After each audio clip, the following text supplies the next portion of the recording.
Welcome to Shinjuku, famous area of Tokyo, Japan.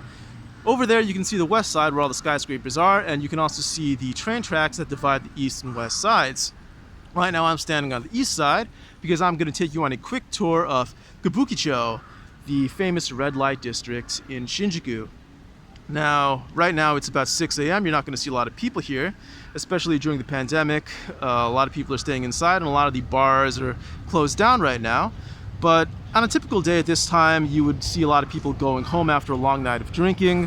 Also, the weather's not so great. That's another reason why you might not see a lot of people here. It's simply also kind of dirty this time of day. You can see a little garbage scattered around, common for many places, but not Japan. So let's take a walk through. In the distance, you can see the Godzilla movie theater, Toho Shinjuku. And you can also see that, contrary to what you see in the environments in Kabukicho Sherlock, this is just kind of a single level street going on for several blocks. In the anime, you see kind of a three-tiered street structure, so that's also exaggerated. In the anime, you can see there's kind of an exaggeration between the divide from the east and the west. It was blocked off in the anime. You had to go through a security checkpoint dividing the east and the west. Here you can, of course, freely walk through. But these are just several examples of how the show exaggerates the lore of Kabukicho, the mystique of Kabukicho, just to play up the dramatic effect. Unlike something like Shinjuku Private Eyes, the City Hunter movie, which gave you a very realistic look at Shinjuku, this anime really does exaggerate a lot of what's commonly known or commonly stereotyped about Shinjuku and Kabukicho. Of course, here you can see a lot of restaurants. I've been to several of these actually.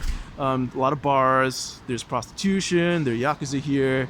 It's kind of a very unique area of Japan in that sense, so it's not surprising that they would set several anime in this location.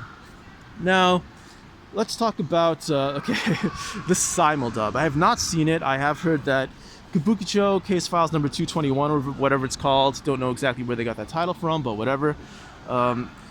There is so much about this show that's Japanese. I cannot imagine how they pulled off a dub for this one. For all I know, the dub is just fine, but at the same time, I'm sure a lot of the references must have been lost in translation. Since there's so much about this show I would not have understood before coming here, and certainly even after coming here, there are many references about Japanese culture at large that I didn't understand. So, not sure how this came across to a Western audience. Perhaps you would not like this show as much as I did, and I just give this a single plus. It's not that great, but a lot of it had to do with enjoying the environments, knowing a lot about Shinjuku and Kabukicho, and seeing how they, built on the lore of that, using the cultural understanding of what Shinjuku and Kabukicho are all about. Now, let's talk about the show itself. Kabukicho Sherlock, obviously with a name like Sherlock, this is going to be a mystery, but I would actually contend this is more of a drama than a mystery, because you're not really trying to collect clues on your own. You're not trying to beat the detective to the punch. It's not that kind of show. You're just kind of watching the detectives solve their various mysteries. And so you're spending more time watching the characters interact with each other, watching how they each approach the mysteries in their own different styles. And you're watching a lot of the backstories. It's kind of more of a drama than anything else, I would say. If you're looking for the latest, greatest mystery, you're probably not going to find that here. Now, it's split largely into two main cases, the first half being one of those, and the second half being the other. So kind of a typical first half, second half structure for a 24-episode anime. The mysteries themselves, they're all right. I think they're perfectly entertaining, but yeah, like I said, if you're looking for the latest, greatest mystery, you're not going to find that here.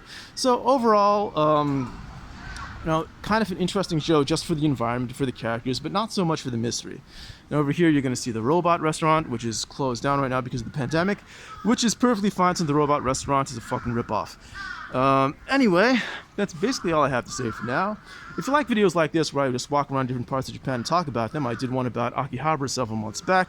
Let me know and I'll do more of these maybe. Anyway, that's all for now. See you guys next time.